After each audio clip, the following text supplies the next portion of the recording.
নমস্কাৰ আসসালামু আলাইকুম। আজি আপোনালোকে দেখিবলৈ পাব যে 1500 স্কোয়াৰ ছদত কিমান টকা খৰচ আহে। 2024 1500 স্কোয়াৰ এটা ছদ ডালিলে আমাৰ তলৰ পিণ্টৰ পৰা ওপৰৰ ছদলৈকে কিমান টকা খৰচ আহে। ইয়াত আমাৰ লেবাৰ লৈ আমাৰ শাটাৰিং কিমান টকা ল'ব, লেবাৰ কিমান টকা ল'ব, আমাৰ ইটা বালি সিমেণ্ট কিমান লাগিব, এইটো ভিডিঅ'ত আপোনালোকে ধুনীয়াকৈ বুজি পাব।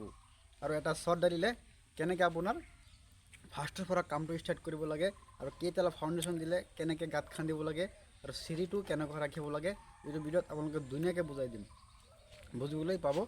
বলক ভিডিঅ'টো আৰম্ভ কৰোঁ। আপুনি যদি ভিডিঅ'টো নতুনকৈ চাইছে তেনেহ'লে চেনেলটো ছাবস্ক্ৰাইব কৰি দিব আৰু বেল আইকন বজাব আৰু কমেণ্ট কৰি মোক জনাব যে ভিডিঅ'টো কেনেকুৱা হ'ল। বলক ভিডিঅ'টো আৰম্ভ কৰোঁ।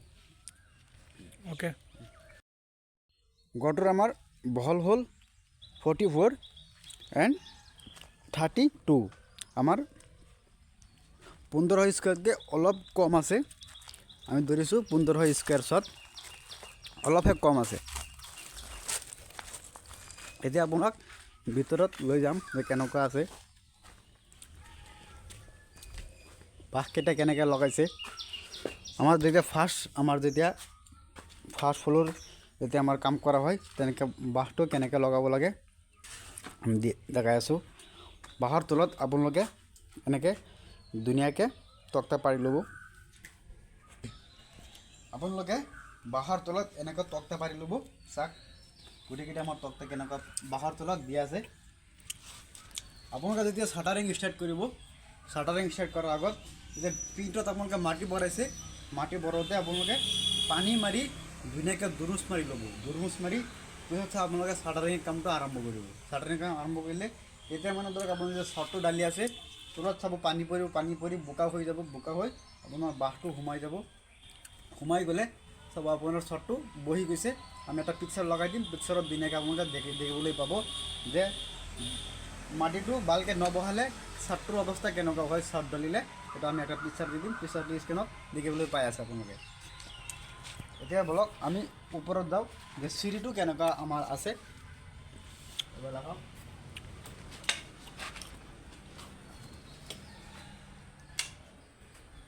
চিৰিটো কেনেকুৱা আছে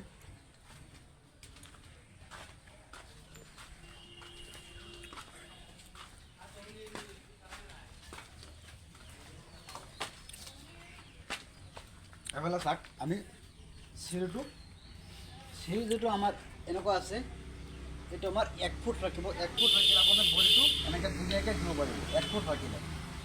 আৰু এইটো হাইট যিটো আছে এই হাইটটো আপোনাৰ 6 ইঞ্চি ৰাখিব। 6 ইঞ্চি ৰাখিলে আপুনি যেতিয়া বুঢ়া হৈ যাব, ভৱিষ্যত ধৰক আপুনি এতিয়া জাগা হৈ আছে, পিছত আপোনাৰ ভৱিষ্যত বুঢ়া হ'ব। বুঢ়া হ'লে যেতিয়া আপুনি উঠিব নোৱাৰে, যদি আপুনি 6 ইঞ্চিৰ ওপৰত ৰাখি দিয়ে। কিছুমান মানুহে চাব 8 ইঞ্চি ৰাখি দিছে, 7 ইঞ্চি ৰাখি দিছে। 7 ইঞ্চি ৰাখি দিলে আপুনি বুঢ়া হৈ গ'লে উঠিব নোৱাৰিব, হাত কমজুৰি হৈ যাব আপোনাৰ। সেইকাৰণে আপোনাৰ 6 ইঞ্চি ৰাখিবলৈ চেষ্টা কৰিব। 6 ইঞ্চি ৰাখিলে আপোনালোকে বুঢ়া হৈ গ'লেও ধুনীয়াকৈ মানে উঠিব পাৰিব। বা কিবা এটা চামান লৈ ওপৰত ধৰক আৰু গড় বনালে আপোনালোকে ধুনীয়াকৈ উঠিব পাৰিব। আৰু চিৰি বহলটো আপোনালোকে সদায় 4 ফুট ৰাখিবলৈ চেষ্টা কৰিব। ধৰক আপুনি ইয়াত গাঁথনি ল'ব বা ৰিলিং লগাব।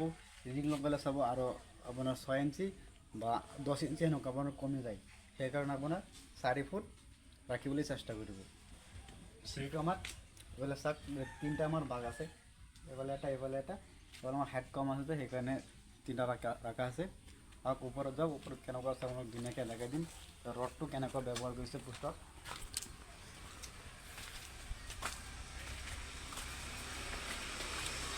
চাওক। আমাৰ 6 ইঞ্চি ডাব আছে।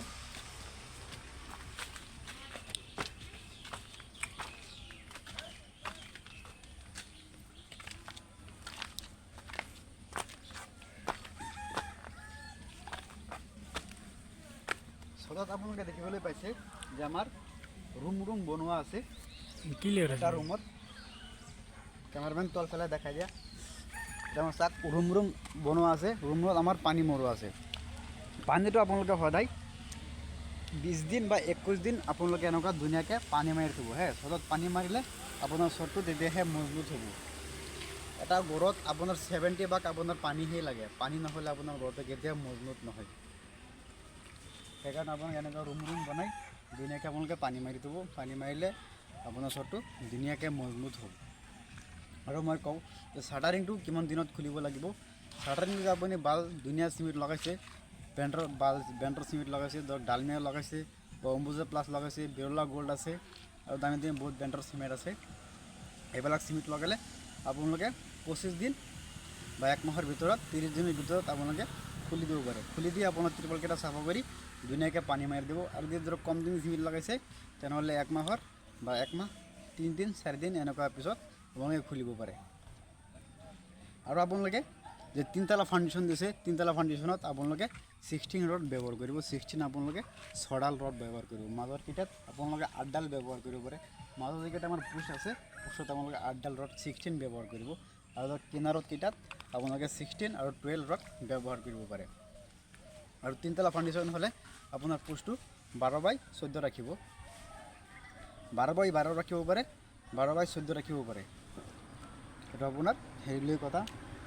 আৰু তলত যেটো আমাৰ জালি আছে, বেছ হ'ব যে তলত একবাৰে তলত ফাউণ্ডেশ্যন তলত একবাৰে তলৰ লেভেলটো, সেইটো আপোনালোকে 5 ফিট বাই 5 ফিট খান্দিব। জালিটো আমাৰ 5 ফিট বাই 5 ফিট হ'ব জালিটো। আৰু আমাৰ চিমেণ্টটো যেটো আমাৰ চিমেণ্ট দিব মছলাত, ডালৰ যেটো আমাৰ মছলা চিমেণ্ট আছে, সেইটো আপোনালোকে 5 টিং আপোনাৰ বালি দিব, আপোনাৰ 7 টিং আমাৰ গিটি দিব, 1 বেগ আমাৰ চিমেণ্ট দিব আৰু 2 টিং আমাৰ পানী দিব। পানী দি আপোনাৰ মছলাটো বনাব। তেতিয়া সবেই এইটো মছলাত আপোনাৰ চটটোত সদত আপোনালোকে সদায় চিমেণ্ট অলপ বেছিকৈ দিবলৈ চেষ্টা কৰিব। এইটো আমাৰ ইটা কাটি নহয় বা প্লাষ্টাৰ নহয়, চটত আপোনালোকে সদায় চিমেণ্ট অলপ বেছি ৰাখিবলৈ চেষ্টা কৰিব।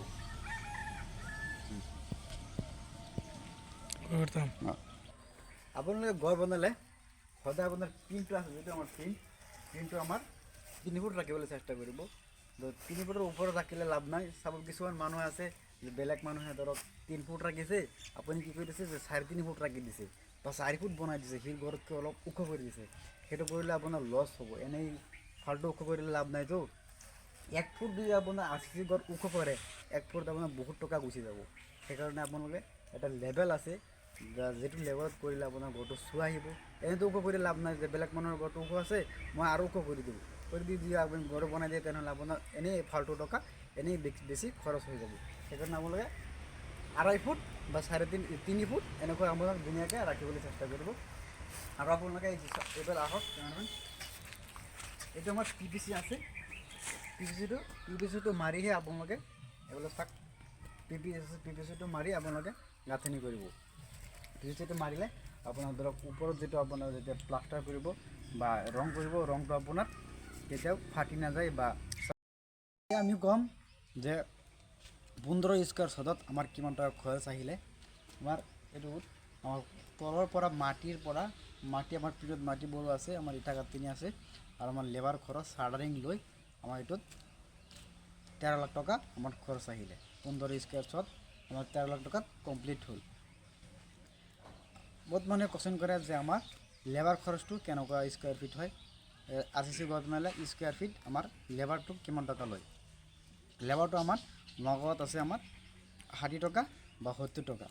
বা আপোনালোকে যদি ডিব্ৰুগড় বনায়, ডিব্ৰুগড় বা গুৱাহাটী বনায়, তেনেহ'লে ইয়াত আমাৰ 200 টকাৰ ওপৰতহে গুচি যায়। 200 টকা বা 210 টকাত এনেকুৱা আপোনালোকে লেবাৰটো পাই যাব। আৰু যেটো আমাৰ চাৰ্টাৰিং প্ৰাইচ আছে, চাৰ্টাৰিংটো আমাৰ স্কোৱাৰ হ'ল 25 টকাৰ পৰা আমাৰ 30 টকা। যদি আপোনালোকে তলৰ পৰা পিনটত যেটো আমাৰ বিম ডালা হয়, বিমটোত আমাৰ বিমৰ পৰা যে চাৰ্টাৰিং হ'ব, একবাৰে তলৰ পৰা ওপৰলৈকে আপোনাৰ চাৰ্টাৰিংটো আপোনাৰ 25 টকাত আপোনালোকে পাই যাব। 25 টকা বা 25 টকাৰ তলতে পাই যাব টাউনত হ'লে, বা বাহিৰত হ'লে আপুনি 25 টকাৰ ওপৰত বা 30 টকাত আপোনালোকে ধুনীয়াকৈ চাৰ্টাৰিংটো পাই যাব। আপোনালোকে যদি RCC ঘৰ বা আছাম টাইপ ঘৰ বনাবলৈ বিচাৰি আছে তেনেহ'লে আমাৰ লগত কণ্টেক্ট কৰিব পাৰে। আমাৰ ডিছক্ৰিপশ্যনত আমাৰ হোৱাটছএপ নম্বৰ দিয়া আছে, আপোনালোকে কণ্টেক্ট কৰিব পাৰে। বা আপোনালোকে যদি PDF লাগে আছাম টাইপ ঘৰৰ বা RCC ঘৰৰ, তেনেহ'লে আপোনালোকে কণ্টেক্ট কৰিব পাৰে। আই হোপ মই কোৱা কথাখিনি আপোনালোকে ধুনীয়াকৈ বুজি পাইছে যে এটা ঘৰ বনালে কেনেকুৱাকৈ আৰম্ভ কৰিব লাগে। আৰু ঘৰত আপোনালোকে সদায় যেতিয়াই আপোনাৰ কাম কৰিব আপোনালোকে কণ্টিনিউ পানী মাৰি থাকিব। পানী মাৰিলেহে আপোনাৰ ঘৰটো মজবুত হ'ব। ভিডিঅ'টো চাই ভাল লাগিলে চেনেলটো ছাবস্ক্ৰাইব কৰি দিব আৰু বেল আইকন বজাই দিব আৰু কমেণ্ট কৰি মোক জনাব যে ভিডিঅ'টো কেনেকুৱা হ'ল আৰু কোনটো বিষয়ত আমাৰ ভিডিঅ' আপলোড কৰিব লাগে। আপোনালোকে কমেণ্ট কৰি দিব। আপোনাৰ কমেণ্ট পঢ়ি আপুনি মতামত লৈ আপোনালোকৰ কাৰণে আমি ধুনীয়াকৈ ভিডিঅ' আপলোড কৰি দিম। জয় আই অসম। Okay.